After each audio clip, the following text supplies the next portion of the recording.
తెలియజేసుకుంటూ ముగించాం.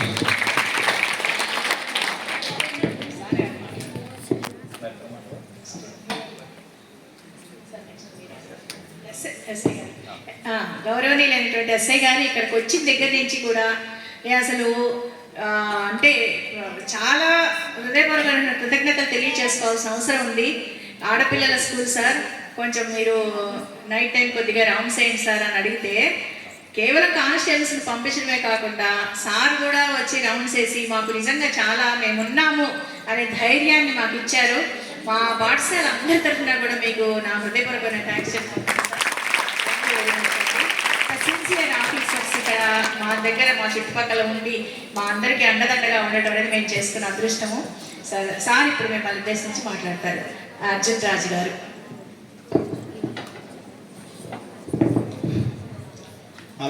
Good afternoon అమ్మా. Okay, ఈ యొక్క కార్యక్రమానికి ముఖ్య అతిథి ఇచ్చేసినటువంటి గౌరవనీయులైన ఇన్స్పెక్టర్ గారికి, అదేవిధంగా గౌరవనీయ ప్రిన్సిపల్ మేడం గారికి, పెద్దలు సుబ్రహ్మణ్యం గారికి, వేదిక అందించిన పెద్దలకి, మరి ముఖ్యంగా ఈ యొక్క స్కూలు పేరు ప్రతిష్టలో ఎంతో కష్టపడి ఆహ్వానించిన కష్టపడి పనిచేస్తున్నటువంటి సిబ్బందికి, నాతోటి విద్యార్థులకి, మీడియా సోదరులకి, మిగిలిన అందరూ కూడా నా హృదయపూర్వక నమస్కారం. నా పేరు అర్జున్ రాజు. విసనపేట పోలీస్ స్టేషన్కి రీసెంట్గా రిపోర్ట్ చేయడం జరిగింది. సో ఇది చాలా సంతోషం. ఇది సింపుల్గా చేస్తానని చెప్పి అనుకున్నాను, కానీ సుబ్రహ్మణ్యం గారు అయితే చాలా హై లెవెల్ కండక్ట్ చేశారు. మొదటగా సుబ్రహ్మణ్యం గారికి చాలా చాలా థ్యాంక్స్ చెప్పుకున్నాను. అంటే ఏ ప్రోగ్రామ్ కండక్ట్ చేసినా నేనున్నాను అని చెప్పేసి చాలా బాధ్యత తీసుకొని ఇలా నేను ఫోన్ చేసిన వెంటనే అలాగే సార్ అని చెప్పి అన్నారు. అందుకంటే ఫస్ట్ మీ మేడం గారు, సుబ్బ మేడం గారు చెప్పడం జరిగింది. సో మేడం గారు చెప్పిన తర్వాత కూడా చెప్పిన వెంటనే మీ ప్రిన్సిపల్ మేడం గారికి చెప్పడం, మేడం గారు కూడా పెద్ద మనం చేసుకుని ఈ యొక్క అవకాశం ఇవ్వడానికి ఇచ్చినటువంటి మంచి అవకాశం ఇచ్చారు. Thank you madam. మేము చాలా అవేర్నెస్ క్యాంప్స్ కండక్ట్ చేస్తూ ఉంటాం. చేస్తున్నప్పుడు చాలా తక్కువ మంది అటెండ్ అవుతూ ఉంటారు. కానీ ఈ హాస్టల్స్ కానీ ఏమన్నా వర్కింగ్ ఉమెన్స్ హాస్టల్స్ కానీ ఈ రెసిడెన్షియల్ స్కూల్స్కి వచ్చినప్పటికి ఎక్కువ మంది పిల్లలు ఉంటారు. సో ఎక్కువ మందికి మేము చేరవేసిన అవుతాం. అందుకని మేము చెప్పడమే కాదు, దాన్ని ఆచరించడంలో మీరు ఫాలో అవడంలో చాలా ఇంపార్టెంట్. మేము చెప్పి వెళ్ళిపోతాం, కానీ టీచర్లు స్కూల్ ఏం చేస్తారు, ఒక క్యాండిడేట్కి లేదంటే ఏదైనా చాప్టర్ ఉందంటే ఆ రోజు చాప్టర్ చెప్పేస్తారు. నెక్స్ట్ బాధ్యత ఎవరిదే? పిల్లలదే బాధ్యత, స్టూడెంట్స్దే బాధ్యత. సో చెప్పేవాళ్ళు కంటే చెప్పేవాళ్ళు ఎంత బాధ్యత ఉందో అంతకంటే ఎక్కువ బాధ్యత వినేవాళ్ళకి ఉంటుంది. మేము చెప్తాము, కానీ దాన్ని పాటించవలసిన బాధ్యత మీదే. అవునా కదా? సో ఈరోజు మరి ముఖ్యంగా దేని మీద? మహిళా భద్రత. మీరందరూ చిల్డ్రన్సే, ఓకేనా? అందరూ చిల్డ్రన్సే. ఈ చిల్డ్రన్స్ మీరు పెద్ద తర్వాత ఏమవుతారు? ఉమెన్ అవుతారు. దీంట్లో భాగంగా women and child, women and child welfare, వాళ్ళ యొక్క బాధ్యత గురించి, వాళ్ళ బాగోగుల గురించి, వాళ్ళకి మంచి వెల్ఫేర్ కల్పించడం గురించి. సో దీనిలో చూసుకుంటే చిన్నపిల్లలు ఉన్నారు. మీరు పేపర్లోనే ఎన్నో చూస్తూ ఉంటారు. చిన్న చిన్న వయసు, ఒక 4 years 5 years 9 years కానించి పిల్లల మీద చాలా చాలా హత్యలు జరుగుతున్నాయి. చాలా దౌర్భాగ్యమైన పరిస్థితులు ఉన్నాం మనం చెప్పాలంటే.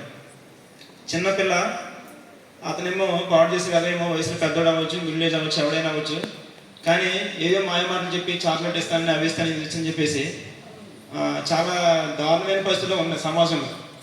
నిజంగా మీరు ఈ రోజున హాస్టల్లో ఉన్నారంటే నిజంగా మీకు చాలా చాలా ప్రొటెక్షన్ ఇస్తుంది గవర్నమెంట్ కానీ, మీ సార్లు కానీ, మీ మేడమ్స్ కానీ, మీ ప్రిన్సిపల్ మేడం కానీ చాలా చాలా ప్రొటెక్షన్ ఉండాలి మీరంతా కూడా. సో చిన్న వయసు నుంచే ఇటువంటి అఘాయిత్యాలు జరుగుతున్నాయి సమాజంలో. సో మీరు దానికి ఎక్కడా కూడా మీరు భయపడక్కర్లేదు. ధైర్యంగా ఏ విధమైన దానికి లోబడకుండా, ఏ విధమైన మాటలకు కానీ లేదంటే వాళ్ళు ఇచ్చే బహుమానాలు కానీ దేనికి లోబడకుండా మీరు నిజాయితీగా నిక్కచ్చిగా మంచిగా ఉంటూ నేర్చుకోవాలి తెలుగు. అర్థమైందా?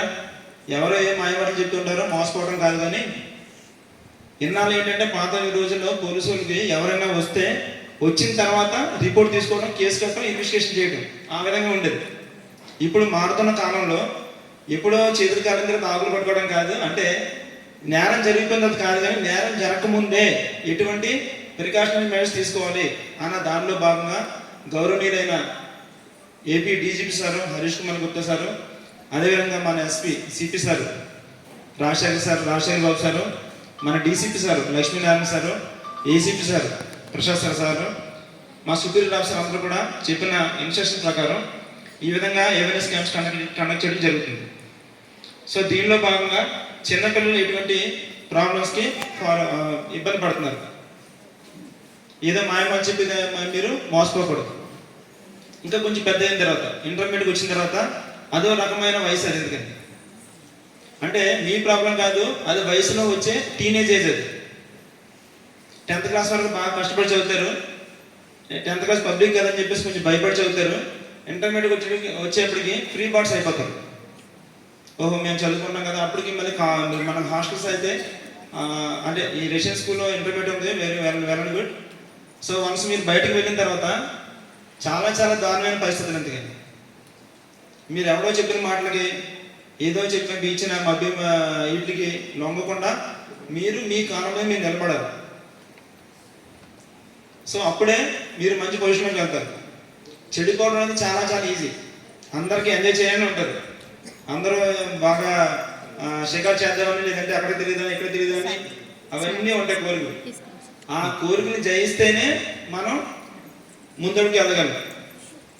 దీనిలో భాగంగా ఇంటర్మీడియట్ చెప్పేది ఏంటంటే, మీరు బయటకు వెళ్ళిన తర్వాత డిగ్రీ కానీ లేదంటే 10th క్లాస్ అయిన తర్వాత ఒకవేళ మీరు ఇంటర్మీడియట్ దానికి వెళ్తే చాలా చాలా జాగ్రత్తగా ఉండాలి. ఆ వయసు రీత్యా వచ్చే వాటిని చాలా జాగ్రత్తగా మీరు అంచుకొని చాలా జాగ్రత్తగా ఉంటేనే మంచి భవిష్యత్తు ఉంటుంది. గుర్తుపెట్టుకోండి. ఎందుకంటే మీ ఇంట్లో జరగకపోవచ్చు, కానీ నా ఇంట్లో దట్ మీన్స్ నా స్టేషన్లో జరిగాయి చాలా రిపోర్ట్స్. దీనిలో భాగంగా పోక్సో అంటే చిన్న పిల్లల మీద జరిగే అఘాయిత్యం అన్నమాట. ఎందుకని వాళ్ళకి తెలిసి తెలియని వయసు, వాళ్ళకి ఏ విధంగా మభ్యపెట్టి చెడు పనికి పాల్పడేలా చేస్తారు. అందుకని దానికి మాత్రం ఇటు బస్సులు మీరు లోపడకూడదు. ఓకేనా? ఇంటర్మీడియట్కి వచ్చిన తర్వాత కొంచెం 16 years 17 18 years వస్తాయి. ఓకేనా? వచ్చిన తర్వాత చాలా మంది చూస్తూ ఉంటాను 18 years దాటితే పెళ్లి చేసుకోవడం లేదు. అవునా కదా? మ్యారేజ్ ఏజ్ అంతా లేడీస్కి 18 years. 18 years లోపు ఉన్న వాళ్ళు ఏమంటారు? మైనర్స్ అంటారు. తెలుసా? 18 years లోపు ఉంటే మైనర్స్ అంటారు. 18 years ప్లస్ ఉంటే మేజర్స్ అంటారు. అదేవిధంగా వివాహ వయసు కూడా 18 years దాటిన తర్వాత వస్తుంది. మగవాడికి ఎన్ని సంవత్సరాలు నిండాలి? 21 years నిండాలి. ఆడవాళ్ళకి 18 years నిండాలి. ఇక్కడ నేను చూస్తూ ఉంటే చాలా మందికి చిన్న వయసులోనే వివాహం చేస్తున్నారు. ఎందుకని ఆ విధంగా చేయకూడదు. చైల్డ్ మ్యారేజ్ యాక్ట్ ప్రకారం వాళ్ళు శిక్షార్హులు అవుతారు. ఎందుకని అర్థమవుతుందా? మన తండాలు కానీ కొన్ని బాగా విలేజ్ రిమోట్ ఏరియాస్ ఉన్నాయి. అక్కడ ఏమైనా మా దృష్టికి వస్తే మాత్రం చైల్డ్ వెల్ఫేర్ కానీ మేము కానీ కేసులు కట్టడం అరెస్ట్ చేయడం జరుగుతుంది. ఆ విధంగా ఎట్టి బస్సులో మీరు ఒప్పుకోవడం కాదు, మీ పేరెంట్స్ చెప్పినా సరే మా దృష్టికి తీసుకుని రావాలి. మొన్న కూడా కోర్టు వారు వచ్చి జడ్జి గారు వాళ్ళు వచ్చి నూతిపాడు ఏరియాలోనే మన వేమిరెడ్డిపల్లి ఏరియాలో అవేర్నెస్ క్యాంప్స్ కండక్ట్ చేయడం జరిగింది. ఎందుకని ఇవన్నీ చేస్తున్నాం? సమాజంలో ఈ విధంగా పాడైపోతున్నారు, ఈ సమాజం ఈ విధంగా మొత్తం అధపాతం వెళ్ళిపోతుందని చెప్పేసి ఆ విధంగా జరగకూడదనే ఉద్దేశంతో ఇవన్నీ కూడా మేము కానీ పోలీసు వారు కానీ రెవెన్యూ వారు కానీ లోకల్ రాజకీయవేత్తలు కానీ లేదంటే కోర్టు వారు కానీ వచ్చి ఈ విధంగా కనెక్ట్ చేయడం జరుగుతుంది. సో అటువంటి నిర్మూలనలో భాగంగా మీరు కంపల్సరీగా మీరే బాధితులు మీరే దానికి లోబడితే ఇక దాన్ని ఎవడో ఏం చేయలేడు. అందుకని సో దయచేసి బాల్య వివాహాల జోలికి కానీ మీరు కానీ మీ చుట్టుపక్కల కానీ ఎవరు కూడా జరగడానికి వీలు లేదు. ఆ విధంగా చూస్తే వెంటనే మాకు ఫోన్ చేయాల్సి ఉంటుంది. ఓకే, మ్యారేజ్ అయింది, నా గురించి ఎవరు చెప్పారో తెలియదు కానీ నేను మీకులాగే మేడం ఏ క్లాస్ నుంచి ఉంది? ఇది 5th నుంచి. మీరు ఇక్కడ క్లాస్లో అంటే స్కూల్కి వచ్చి మీరు ఇక్కడ జాయిన్ అయ్యే ముందు రిపోర్ట్ చేసే ముందు మీ స్కూల్కి వచ్చి ఎగ్జామ్ రాస్తే సరిపోతుంది. నేను కూడా ఇదే రెసిడెన్స్ స్కూల్లో చదువుకున్నాను. అంటే ఇటువంటి రెసిడెన్స్ స్కూల్ అని 4 మండలాలు కలిసి ఒక చోట ఎగ్జామ్ రాస్తే అందులో మంచి మార్క్స్ వస్తే అప్పుడు సెలెక్ట్ చేస్తానండి. ఆ టైంలో 90s చెప్తున్నాను నేను. మీకు ఈరోజు ఫ్యాన్లు కానీ ఫుడ్ కానీ ఈ ఫెసిలిటీస్ కానీ ఎక్స్ట్రాడినరీగా ఉన్నాయి. నేను చదువుకునేటప్పుడైతే ఇవేం లేవు. రైస్ రసంలో సాంబార్ కానీ ఏదైనా వేస్తే అందులో పురుగులు తీరే పరిస్థితి. అంటే కష్టం తెలిస్తే దాని వాల్యూ తెలిస్తే అప్పుడు నేను కష్టంలో చూచాను కదా, ఈ కష్టం నా పిల్లలు పడకూడదు, నా చుట్టుపక్కల వాళ్ళు పడకూడదు, సమాజం పడకూడదు అని చెప్పేసి ఒక సమాజం మీద ఒక అవగాహన ఉంటుంది. సో మీరు కూడా ఈ రోజున మీ తల్లిదండ్రులు కానీ మీ పేరెంట్స్ కానీ కూలి పని చేసుకున్నాం, లేదంటే ఏదో వ్యవసాయం చేసుకున్నాం, లేదంటే ఏదో చిన్న చిన్న జాబులు చేసుకున్నాం, మీరు బాగా చదువుకుంటారనే ఉద్దేశంతో ఇక్కడ జాయిన్ చేయడం జరిగింది. అవునా కదా? సో మీరు ఇక్కడ స్కూల్లో చెప్పిన సార్ల మేడం చెప్పిన పాఠాలు ఎప్పటికప్పుడు చదువుతూ ఉండాలి. అంతేకాకుండా ఇదంతా కూడా కాంపిటేటివ్ వరల్డ్ అయిపోయింది. ఇప్పుడు ఏంటి కాంపిటేటివ్ వరల్డ్ అయిపోయింది. మేము ఉన్న మన స్టేట్లో, ఏపీ స్టేట్లో మేము 2009లో ఎగ్జామ్స్ రాసినప్పుడు, ఎస్ఏ ఎగ్జామ్స్ రాసినప్పుడు 1100 ఎగ్జామ్స్, 1100 సీట్లు ఉన్నాయి కేవలం. ఆ 1100 సీట్లకి 6 లక్షల మంది పైన రాశారు. ఎందుకని? ఎంతమంది? 6 లక్షలు. అంటే తక్కువ. అంటే ఎగ్జామ్ రాసిన వాళ్ళు ఇంకా గ్రౌండ్ అవి ఉంటాయి, 5K మనీ ఈవెంట్స్ ఉంటాయి, ఇంకా ఎక్కువ మంది 11 లక్షల మంది పైన రాశారు. అంటే పార్టిసిపేట్ చేశారు. ఎందుకని? అందులో రిటన్ ఎగ్జామ్ వచ్చిన ఎంతమంది? 6 lakhs. అందులో క్వాలిఫైడ్ ఎంతమంది? 1100. అర్థమవుతుందా?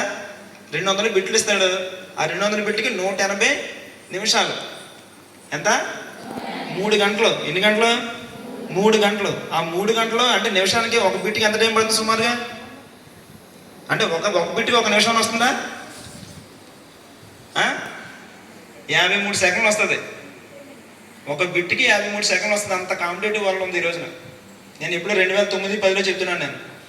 సో మీ తర్వాత మా తర్వాత ఎన్ని బ్యాచ్లు వచ్చి ఉంటాయి? మీరు బయటకు వెళ్ళేటప్పటికి ఎంతమంది బయట స్టూడెంట్స్ వస్తుంటారు? డిఫరెంట్ సబ్జెక్ట్స్ తీసుకుంటారు. మ్యాథ్స్, ఫిజిక్స్, కెమిస్ట్రీ, అయ్యే కాకుండా ఆర్ట్స్, సైన్స్, బయాలజీ, ఇవన్నీ ఉన్నాయి. ఇవన్నీ ఉన్నాయంటే దాంట్లో నెట్కి రావాలనుకుంటే కెరీర్ గైడెన్స్, మంచి గైడెన్స్ ఇచ్చే వాళ్ళు ఉండాలి, దాన్ని ఫాలో అయ్యేలా ఉండాలి. సో దాన్ని దృష్టిలో పెట్టుకుని మీరు ఒకవేళ బయటికి వెళ్ళినా ఎవడో చిగురు జుట్టు వేసుకుని ఈ సైడ్ తీస్తాడు, పైన ఉంచుకుంటాడు కోడి జుట్టులాగా, చిరుగుపోని ఫ్యాన్లు వేసుకుంటాడు, చెవు కోగు పెడతాడు, టాటూలు వేసుకుంటాడు. ఇంకా క్లియర్గా చెప్పాలంటే గంజా కోతలు ఉంటాయి ఎదవకి. గుర్తుపెట్టుకోండి, పని పాట లేని పనికి మన ఎదలందరూ కూడా ఆడపిల్ల ఎక్కడైతే ఫ్రీగా దొరుకుతుందా, లేదంటే ఎక్కడ మన వైపు చూస్తుందా, ఎక్కడ మన వైపు మొగ్గు చూపుతుందా అని చెప్పి చూస్తూ ఉంటాడు. అటువంటి దాంట్లో మీరు లోబడితే, ఆ దరిద్రపు దానికి లోబడితే, ఆ 5 నిమిషాలు 10 నిమిషాలు లేదంటే బీట్ కొడుతున్నాడు కదా, ఆడికి సైడ్ చేస్తే బాగుంటుంది కదా, ఆడేది ఇప్పిస్తున్నాడు కదా, లేదా సినిమా తీసుకెళ్తున్నాడు కదా అని చెప్పేసి ఆడు బైక్ ఎక్కితే మీ జీవితం ఆ రోజున అయిపోయినట్టు. ఇందాక చెప్పి నువ్వు ఎంజాయ్ చేయాలని అందరికీ ఉంటుందని చెప్పేసి, కానీ ఆ విధంగా మీరు చేస్తే మీ కెరీర్ని ఇప్పుడు ఎంతమంది అది చేయెత్తారో, నేను జాబ్ చేస్తాను చెప్పి అందరూ చేయెత్తారు. నేను చెప్పిన ఈ మాటకి ఎవడైతే చింపులు చుట్టూ, చిరిగిపోయిన షర్టు, టాటూ, బండి కూడా ఆడదు కాదు, పోరంబోకులు ఎదవాళ్ళందరూ కూడా ఈ విధంగా చేస్తూ ఉంటారు. దృష్టిలో పెట్టుకుని ఎవరు కూడా ఆ విధంగా ఎవరికి మీరు లోబడి మీ యొక్క కెరీర్ని నాశనం చేసుకోవద్దు. అర్థమవుతుందా లేదా? ఇందాక చెప్పాను, నేరం జరిగింది అది కాదు, నేరం జరగకముందే జాగ్రత్తలు తీసుకోవాలని చెప్పేసి. అవునా? మీరందరూ ఆడపిల్లలు కాబట్టి మీరందరూ కూడా మీకు ఒక అది ఉండాలి. పలానా రోజున సార్ వచ్చారు, మాకు ఈ విధంగా అవేర్నెస్ క్యాంప్ కండక్ట్ చేశారు. బయటికి వెళ్తే అన్నీ అనర్థాలే. అనర్థాలంటే సమాజంలో బతుకుతున్నారు, కానీ ఆడపిల్లల మీద, మహిళల మీద ఎక్కువ ఆగాచాలు జరుగుతున్నాయి. దాని దృష్టిలో పెట్టుకుని మనం ముందుకు వెళ్ళాలి.